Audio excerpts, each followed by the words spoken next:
अस्सलाम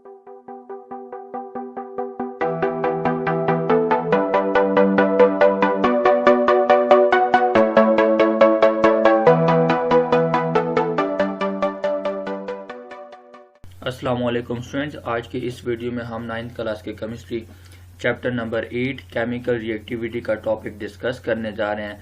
वो अल्कली और अल्कलीन अर्थ मेटल्स की केमिकल रिएक्टिविटीज का केमिकल प्रॉपर्टीज का कंपैरिजन है। अल्कली मेटल्स पीरियोडिक टेबल्स का पहला ग्रुप कहलाता है, ये फर्स्ट ग्रुप के एलिमेंट्स होते हैं, और जबकि alkaline earth metals periodic tables के सेकंड ग्रुप के एलिमेंट्स कहलाते हैं। दोनों की केमिकल रिएक्टिविटी का हमने केमिकल प्रॉपर्टीज का यहाँ पे कंपैरिजन करना है। लेकिन अगर हम यहाँ पे एक चीज को देख लें कि इन दोनों ग्रुप में एक चीज कॉमन है, एक सिमिलरिटी है, वो क्या है कि पहले ग्रुप के जितने एलिमेंट है वो भी मेटल्स हैं और दूसरे ग्रुप के जो एलिमेंट्स है वो भी मेटल्स हैं। अब जो अल्कली मेटल्स है और अल्कलीन अर्थ मेटल्स है, इनकी केमिकल प्रॉपर्टीज एक दूसरे से कुछ डिफरेंट होगी। किस वजह से डिफरेंट होगी, उसी चीज को आज हमने समझना है। फर्स्ट हम देखते हैं अकरेंस। अकरेंस कहते हैं वकू पजीरी को। वकू पजीरी से मुराद ये है कि ये एलिमेंट नेचर में किस फॉर्म में पाए जाते हैं, उसको हम कहते हैं वकू पजीरी। अब अगर हम यहाँ पे ध्यान दें कि चाहे अल्कली मेटल है चाहे अल्कलीन अर्थ मेटल है, ये हमें हमेशा नेचर में कंबाइंड स्टेट में मिलते हैं, फ्रीली हमें नहीं मिलते हैं। क्या वजह है फ्रीली नहीं मिलते हैं? क्योंकि जो अल्कली मेटल्स हैं ये हाईली रिएक्टिव होते हैं, इनकी रिएक्टिविटी सबसे ज्यादा होती है, और alkaline earth metals alkali metals के मुकाबले में लेस रिएक्टिव होते हैं, इसकी रिएक्टिविटी उनसे कम होती है। ठीक है, यानी इन दोनों का कंपैरिजन करें। लेकिन हमें ना अल्कली मेटल फ्रीली मिल सकता है फ्री स्टेट में, ना alkaline earth metal free state में मिल सकते हैं। अब इसके पीछे वजह क्या है? वजह यह है कि अल्कली मेटल जितने भी सारों की वैलेंस शेल कन्फिगरेशन NS1 है और अल्कलीन अर्थ मेटल सारों की वैलेंस शेल कन्फिगरेशन NS2 है। तो ये नेचर में इस एक इलेक्ट्रॉन को लेके स्टेबल नहीं रह सकते। तो इसी तरह अल्कलीन अर्थ मेटल नेचर में 2 इलेक्ट्रॉन को लेके स्टेबल नहीं रह सकते, और इनको 6 इलेक्ट्रॉन गेन करना भी मुश्किल है। 6 इलेक्ट्रॉन भी कोई नहीं देगा और इसको 7 इलेक्ट्रॉन कोई नहीं देगा। तो इस वजह से ये रिएक्टिव होते हैं, ज़्यादा रिएक्टिव होते हैं, इसको 6 इलेक्ट्रॉन चाहिए। जो अल्कली मेटल होते हैं ये ज़्यादा रिएक्टिव होते हैं, सबसे ज़्यादा रिएक्टिव होते हैं, और अल्कलीन अर्थ मेटल उससे कम रिएक्टिव होते हैं। रिएक्टिव होते हैं लेकिन अल्कली मेटल से कम रिएक्टिव होते हैं। अब स्टेबिलिटी हासिल करने के लिए ये इलेक्ट्रॉन लॉस कर देते हैं, हमेशा हमें कंबाइंड स्टेट में मिलते हैं, फ्रीली स्टेट में नहीं मिल सकते, क्योंकि फ्रीली स्टेट में इनकी स्टेबिलिटी पूरी नहीं होती, ये स्टेबल नहीं होते।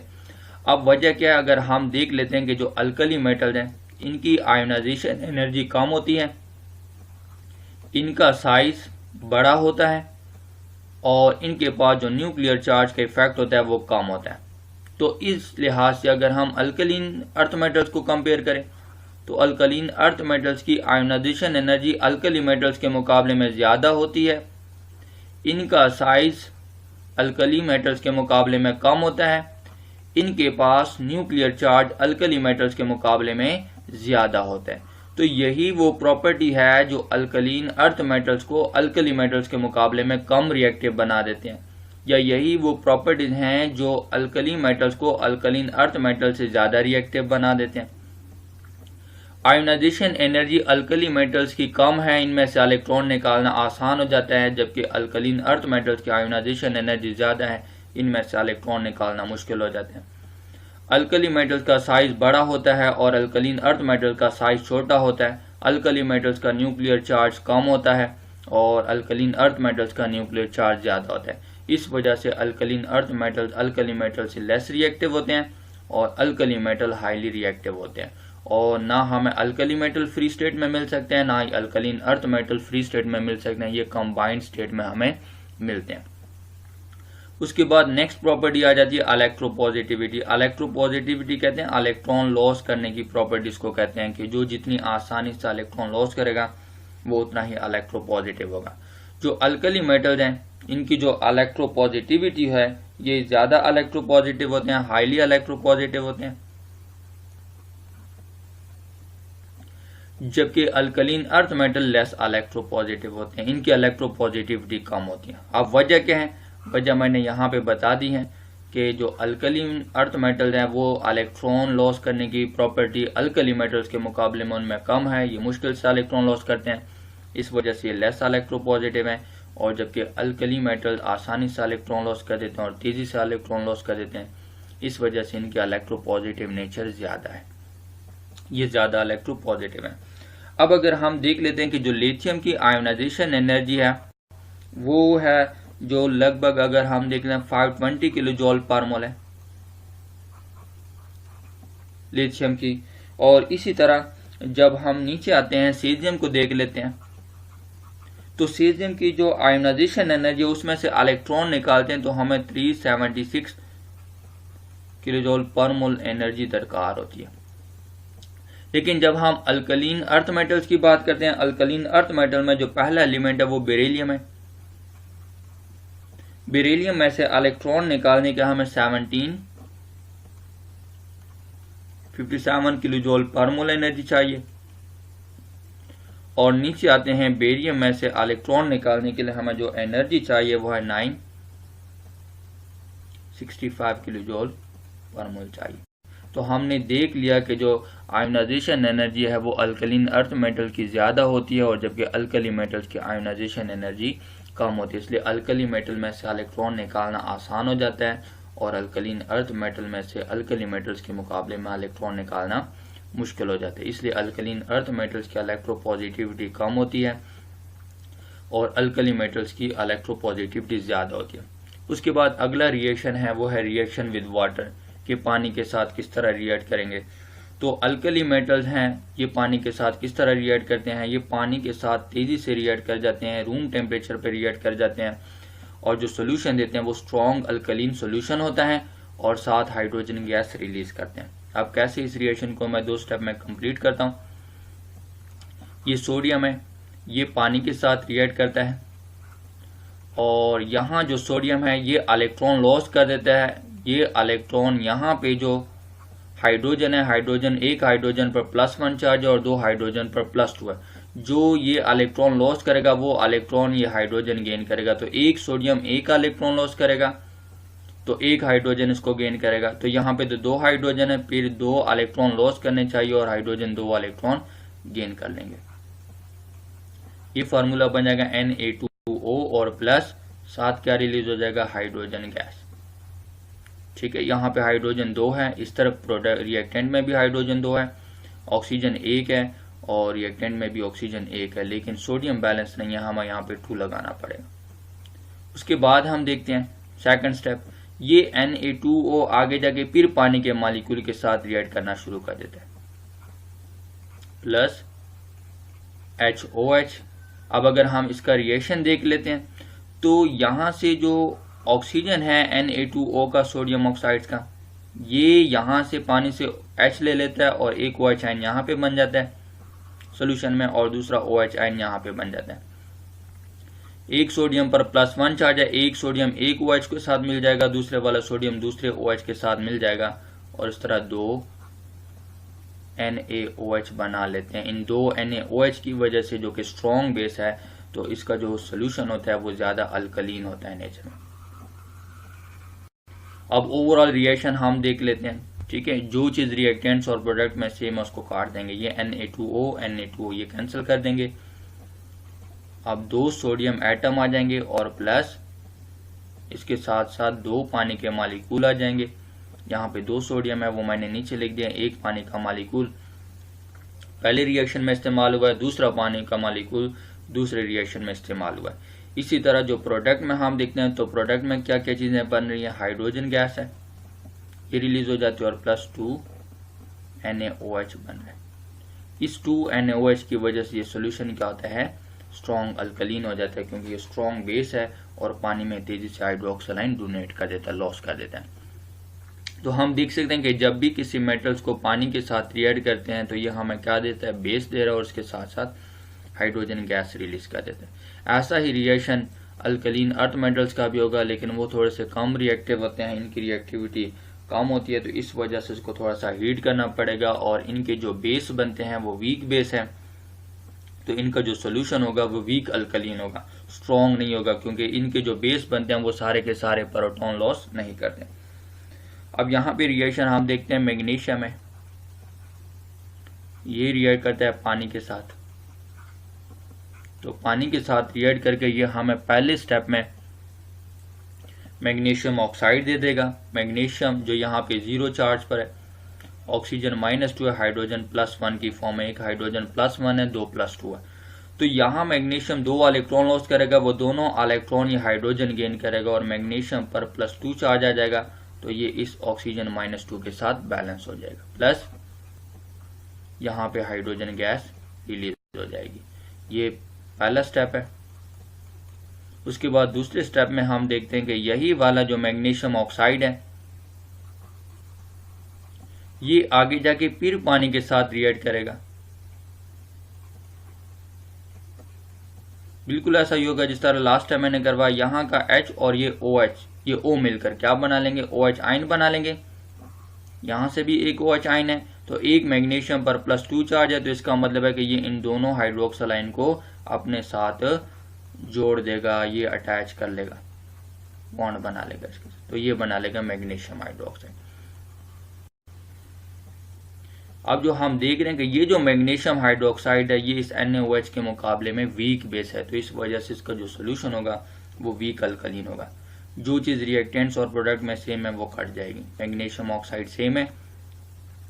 अब ओवरऑल रिएक्शन लेकिन ये मैग्नीशियम है और प्लस 2 पानी के मालिक्यूल इस्तेमाल हुए 2O, और इसके साथ साथ आ जाएगा मैग्नीशियम हाइड्रोक्साइड के वीक बेस और प्लस हाइड्रोजन गैस जो कि ये रिलीज कर देंगे। ठीक है, तो इस तरह ये रिएक्शन हो जाता है। लेकिन जो अल्कलीन अर्थ मेटल्स हैं उनका ये रिएक्शन स्लो होता है और अल्कली मेटल्स का ये रिएक्शन फास्ट होता है, वो तेजी से रिएक्ट कर जाते हैं। अब उसके बाद अगला जो रिएक्शन हम देख रहे हैं, नेक्स्ट जो हम रिएक्शन देखेंगे उस नेक्स्ट रिएक्शन में हम ऑक्सीजन के साथ इनको रिएक्ट करवाएंगे, मतलब एयर के साथ हम रिएक्शन देखेंगे कि ऑक्सीजन के साथ इनकी रिएक्शन क्या होती है। हम जानते हैं कि मेटल के पास एक प्रॉपर्टी है, वो है कि मेटालिक क्लस्टर, इनकी अपनी खास किस्म की चमक होती है। तो जब ये ऑक्सीजन के साथ रिएक्ट करते हैं इनकी सरफेस के ऊपर ऑक्साइड्स की एक लेयर बन जाती है और ऑक्साइड्स की लेयर के बनने की वजह से इनकी सरफेस धुंधला जाती है। तो इनकी जो मेटालिक लस्टर होती है, मेटालिक चमक है, वो कुछ खत्म हो जाती है, कुछ कम हो जाती है। तो इस वजह से जो अल्कली मेटल्स हैं ये ऑक्सीजन के साथ तेजी से रिएक्ट करते हैं और तेजी से रिएक्ट करके जो ऑक्साइड बनाते हैं वो नेचर में बेसिक ऑक्साइड होते हैं, मतलब पानी में डिसॉल्व करने पर वो बेस प्रोड्यूस करते हैं। इस वजह से हम कहते हैं कि जो मेटालिक ऑक्साइड है उनकी नेचर बेसिक ऑक्साइड होती है। तेजी से रिएक्ट कर जाते हैं ये अल्कली मेटल और इनकी सरफेस धुंधला जाती है, इनकी जो चमक होती है वो खत्म हो जाती है। अब जो रिएक्शन है और ये स्ट्रॉन्गली रिएक्ट करते हैं, तेजी से रिएक्ट करते हैं, तो इस रिएक्शन को हम यहाँ पे कर देते हैं। ठीक है, यहाँ से हम थोड़ा सा साइड पे कर लेते हैं। यहां से हम रिएक्शंस को देख लेते हैं कि मेरे पास है सोडियम, ये रिएक्ट करता है एयर के साथ, ऑक्सीजन के साथ रिएक्ट करते हैं। हमें पता है कि ये जो सोडियम है ये सोडियम कितने इलेक्ट्रॉन लॉस कर सकता है, 1 इलेक्ट्रॉन, लेकिन ऑक्सीजन 2 इलेक्ट्रॉन गेन करता है। अब अगर हम फार्मूले की तरफ देखेंगे, फार्मूला क्या बनेगा, 1 सोडियम 1 इलेक्ट्रॉन लॉस कर देते हैं, 1 ऑक्सीजन 2 इलेक्ट्रॉन, तो इसका 2 यहाँ पर आ जाएगा। क्रॉस एक्सचेंज करेंगे तो सोडियम 2 लगने चाहिए और ऑक्सीजन 1, तो ये हमें नॉर्मल ऑक्साइड दे देंगे, ये बन जाएगा Na2O। ठीक है, इस तरह हमें जो ऑक्साइड मिल रहे हैं वो सोडियम ऑक्साइड मिल जाते हैं नॉर्मल। इसको बैलेंस करेंगे, यहाँ पे कितने सोडियम है, 2 हैं, हमें यहाँ पे 2 लगाना पड़ेगा, लेकिन ऑक्सीजन यहाँ पे कितने, 1 है और यहाँ पे ऑक्सीजन 2 है, इस तरफ हम हाफ लगा देते हैं। इस हाफ को बैलेंस करने के लिए, या इस हाफ को अभी भी रिएक्शन बैलेंस है, लेकिन अगर इस हाफ को हम खत्म करना चाहते हैं तो पूरे रिएक्शन को हम 2 से मल्टीप्लाई कर देते हैं। इसको भी 2 से मल्टीप्लाई करेंगे, 2Na, और प्लस यहाँ पे भी हम 2 से मल्टीप्लाई करेंगे और इसको भी हम 2 से मल्टीप्लाई करेंगे, तो ये क्या बन जाएगा, 4Na, और प्लस ये 2 के साथ कट जाएगा और ये आ जाएगा O2, और ये हमें क्या दे देगा, 2Na2O दे देगा। ठीक है, तो इस तरह 4 सोडियम एटम एक ऑक्सीजन मालिक्यूल के साथ रिएक्ट करके 2 सोडियम ऑक्साइड बना लेते हैं।